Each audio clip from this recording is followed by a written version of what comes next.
The tear machine stands. Your bottles clunk into...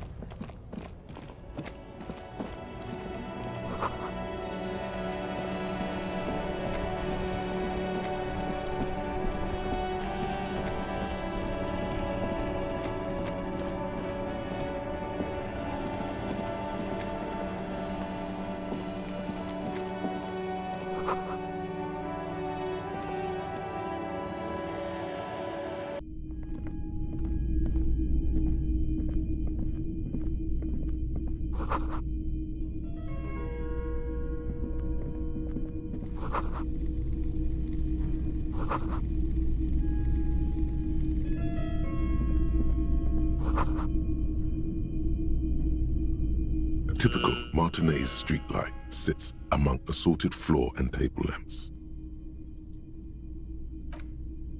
It was brought to me to be altered. We are not here to investigate the theft of city property. You have to admit it's rather clever what he's done with it. The light pole has been carefully cut, and the wiring has been redone and attached to a standard indoor plug. The light buzzes faintly, but persistently.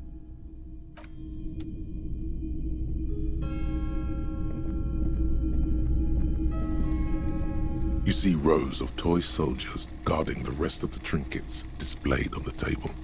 Some on horseback, others in rags, others yet in bright blue uniforms. All are stern and unyielding in their duty.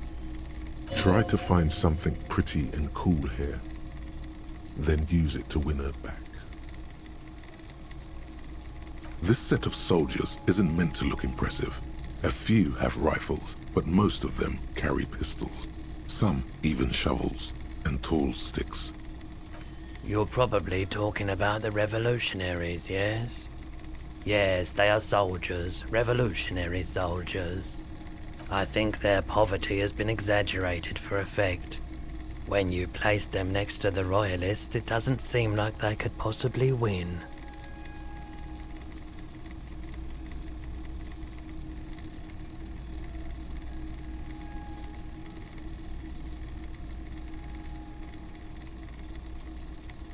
I don't like either set very much, to be honest.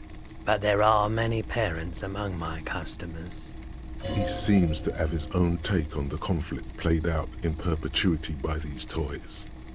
Might be interesting to find out what it is. They're not all blue.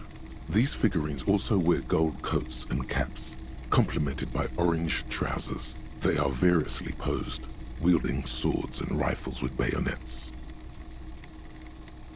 This is what the loyalists looked like, yes, at first. Then they wised up and got camouflage.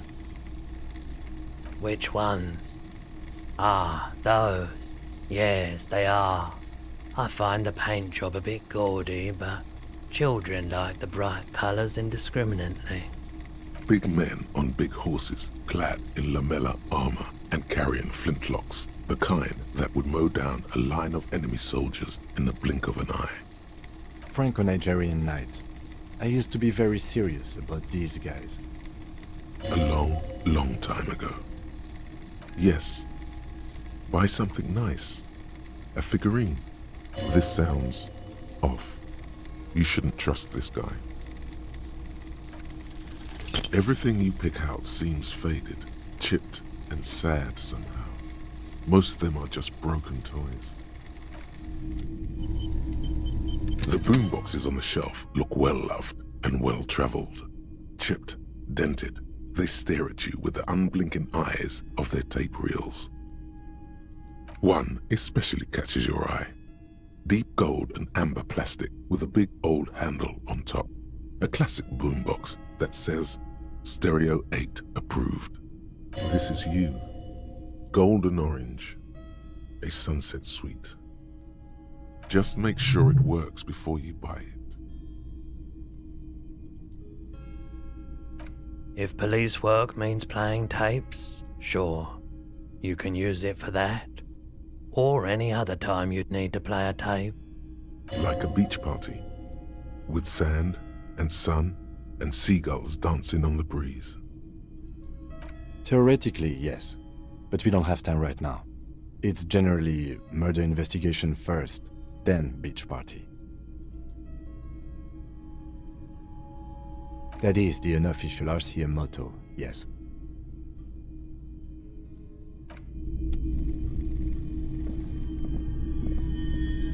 It's not often that I see officers from the RCM in my pawn shop. What can I do for you? His courtesy is not insincere, but he prefers being alone with his projector, just watching the movement of light across the walls of the shop.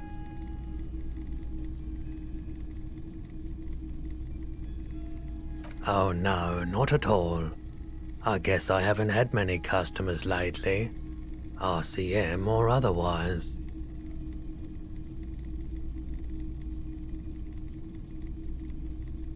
Who are your customers usually?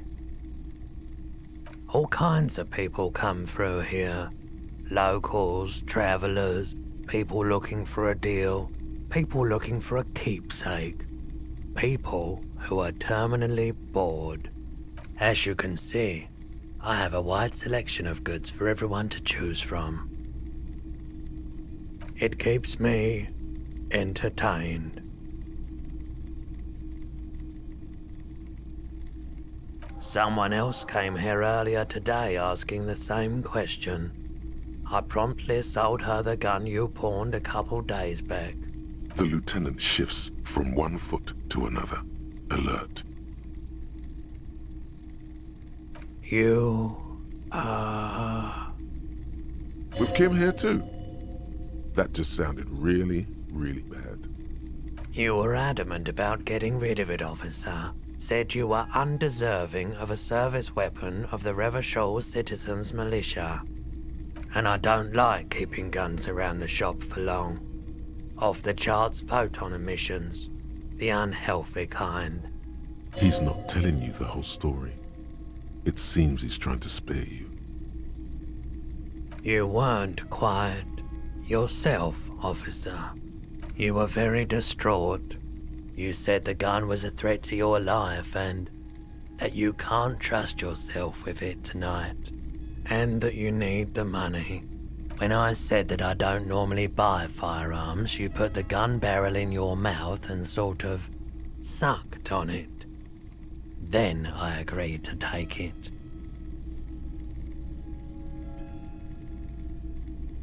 $15 real. The lieutenant looks from you to Roy, and then back to you. It's clear that he hopes this tableau might still turn out to be a bad dream. It's not, though. This has got to be the most. Wow. There's pity there, too, in case you didn't notice. No apologies necessary, officer. She didn't seem like a policeman, although she kept referring to herself as a pig, which was odd. I found her interest in the gun a bit obsessive, but I was just happy to get rid of it, and of her. Truth be told, she was terrifying. Right, so let me get this right. You sold your sidearm, issued by the Citizens Militia, and now a civilian is running around the streets of Martinez with it? Miraculously, his face does not reveal what's happening inside.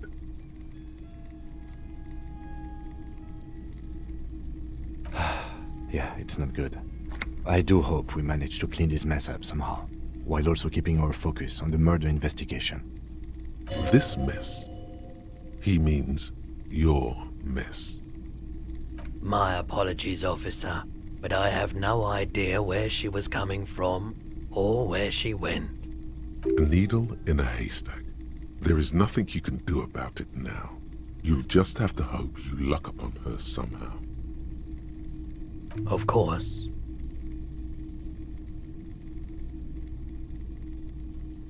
I doubt it, but I can try and answer any questions you may have. I do my best to keep my distance from all manner of butchery. Bad for business, bad for everyone. The pawnbroker's gaze is already fixed on the dancing colors. Let me have a look. Jean-Baptiste's summer dinghy rates is 31. What a pleasant time that was. So, what do you want to know? Price? I can give you $3.20 for it. Sure, I can keep it behind the counter for a week, but only if you pawn it right now. A pin from 31 ought to be priced at $3.10, but I added another 10 cents just to be nice. Sure thing. So, do you want to sell anything? Anything else you're thinking of selling?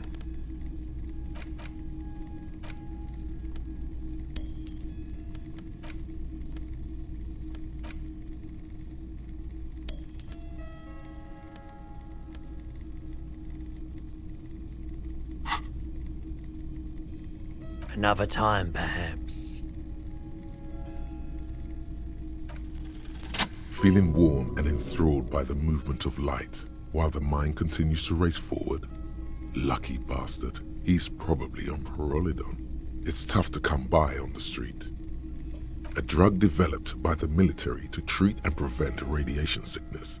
It has psychedelic side effects, and it makes your eyes turn yellow. I try to keep the shop at a comfortable temperature. There's a note of indignation in his voice. Interesting. Those triangle patches on his vest, you have a feeling they mean something, like they're similar to the halogen rectangle on your jacket.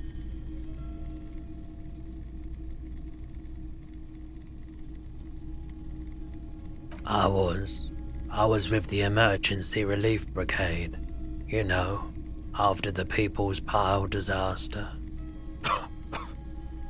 Had to take Perolidon for radiation sickness. That's what you were hinting at just now, wasn't it? He's taken it for mental and emotional, not physical pain these days. A bad idea. Some poor leftist built a particle decay generator in hopes of bringing affordable electricity to underserved communities. It malfunctioned. Radioactive waste everywhere. Probably some of it in you too. We were an all-volunteer force, self-organized, tried to help the fire brigades contain the spill. I lived by the river since I was a small boy. The Esperance didn't have the art to let it all go to shit without trying to do something to help out. There wasn't much the volunteer force could do, however. We wasted years in the river mud, years getting sick. There's a reason why everyone's tried to forget any of it ever happened, and why no one has tried to repair or replace the pile. So much disappointment, and early deaths. Cancer mostly. And we knew all that was coming even as we were cleaning up as best we could. No one's. Everyone's. So much bitterness. A bunch of poor people built themselves a primitive nuclear reactor, hoping for the best. What do you think is going to happen? The cleanup happened 15 years ago. I was young then. Later, my second aunt died. Left me this shack and all the assorted junk in it. So I came to Martinez. People told me don't go there. It's a shithole. I said, people, we just had a nuclear pile meltdown. I'm gonna get as far away from Forburg as I can. Still in the same city, but I like the theory more than the story. Outward movement, not vortices. Yeah, you gotta get in on those vortices, my man. Hey, so we've been monitoring you internally, and now we know your Copo type. Yes, guess what's yours?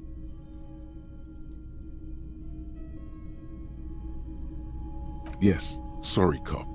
The cop who's sorriest. Let's make it official then, shall we? Huge lack of enthusiasm going on in here.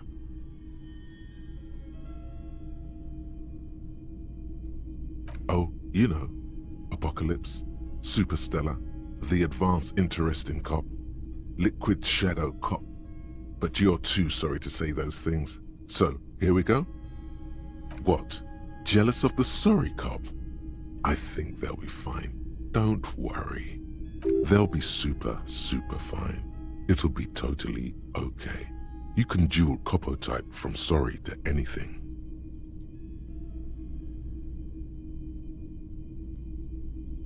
Of course you are. It's okay. See if you can get something out of this, like info. Or maybe every time you say you're sorry, you get $1 million. That won't happen. Volumetric ship compressor.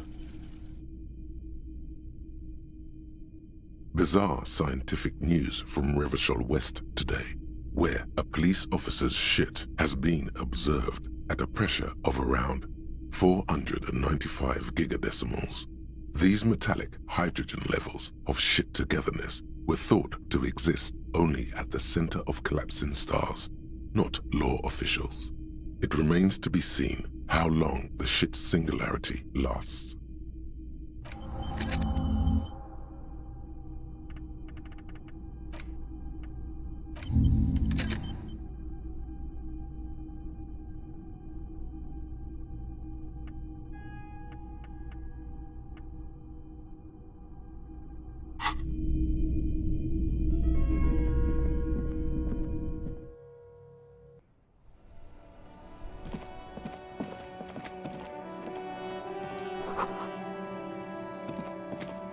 G'day to you, officers. A burly man hangs out by the waterlock, carving up a generous serving of salami with an old hunter's knife. His eyes are fixed on a man stranded on the other side of the waterlock and on an enormous billboard that has fallen down into the canal between them. My friend Barry the Butcher is stuck on the other side of the waterlock. I'm keeping him company and eating his salami. From the corner of your eye, you see a man in a yellow shirt and grey overalls waving at you from across the canal. He seems disappointed about the wreckage on the waterlock and the salami. Very good stuff. Anything I can do for you, officer? I wasn't here to witness it, but those look like tire tracks on that sign. Weird, huh? Then again, plenty of daredevil drivers in Revachol. The words daredevil driver sound ominous to you. Too bad it also takes a year and a day to repair anything around here, especially a waterlock. The rest of the coast is closed off till then. Sure thing. Want some too, officer? Why not?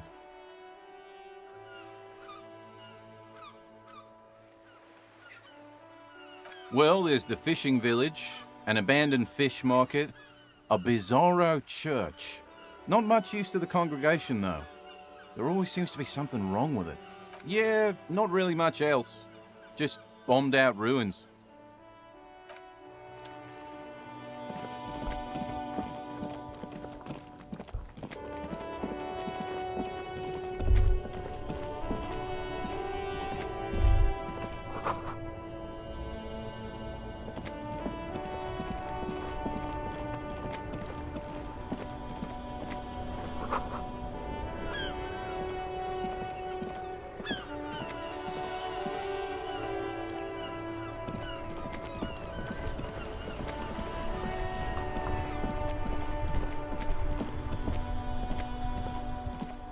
This Postlavantorie mail collection box has been heavily vandalized with graffito. A closer inspection reveals 2 bullet holes in the front.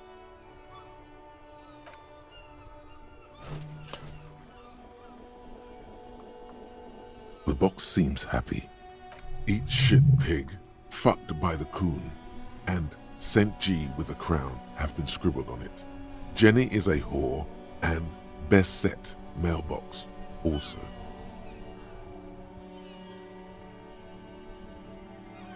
The mail collection box seems cathartic, thankful even. So do you. You shudder, then you swallow.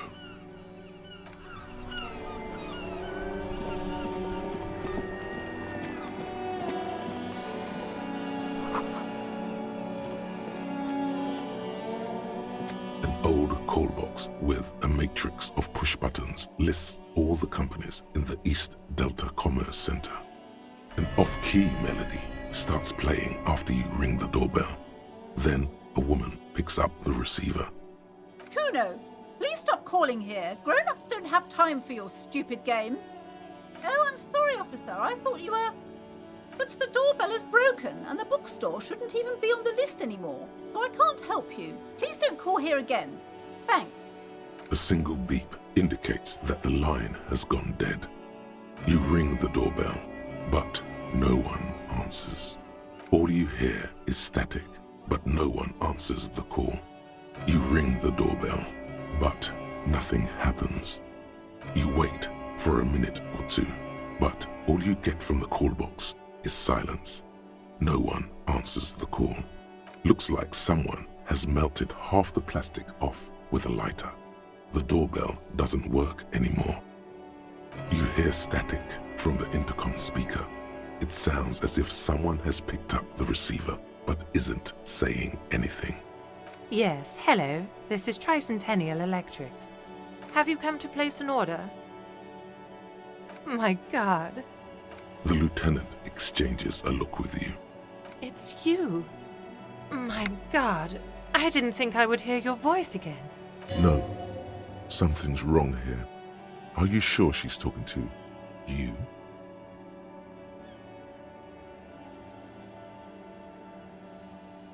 Michelle, just please. Why did you even call? I don't understand. You've been gone for months. Ever since I came to work here, it's been different. As if my mind's been wiped clean. A spot of static overrides her words. When she speaks again, it sounds like she's submerged. It's so nice. It's so nice to be able to finally forget. She sounds like she's about to cry.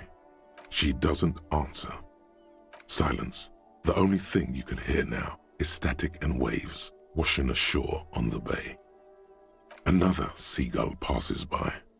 It's getting cold standing here, staring at the silent call box. I don't know what happened either. We should probably stop playing with this thing. You press the number sign on the keypad that terminates the call. Silence. No one's home at Fortress Accident. Silence.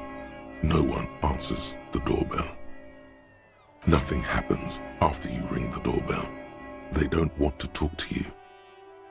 Silence. No one answers your call. This button looks new, but someone has removed the name card. Nothing happens when you try to ring it. Huh. This button looks new. It's probably not connected yet. Lonesome, long way home. Here we go. Home awaits. Walk past Station 41 and through the market, past the Boogie Street spearhead to the other side of the lake, the frozen eye at the center of the district. Then past the video rental store on the corner.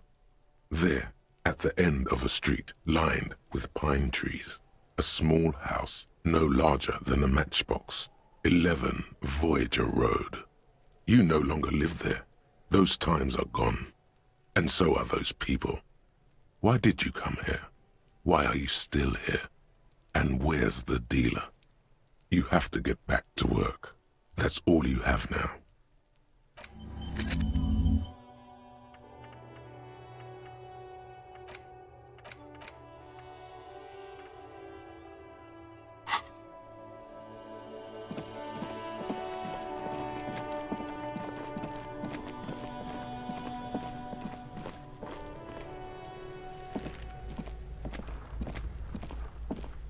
There are several footprints in the mud, left by work boots. Anywhere from 6 to 12 pairs have walked here. Heavy workers' boots with reinforced toes and hobnails, all over the yard. Isn't this something an industrial worker would wear? Noted. What do you think you are? A super detective? You're hungover. These are just dents in the mud. No pattern emerges for the time being.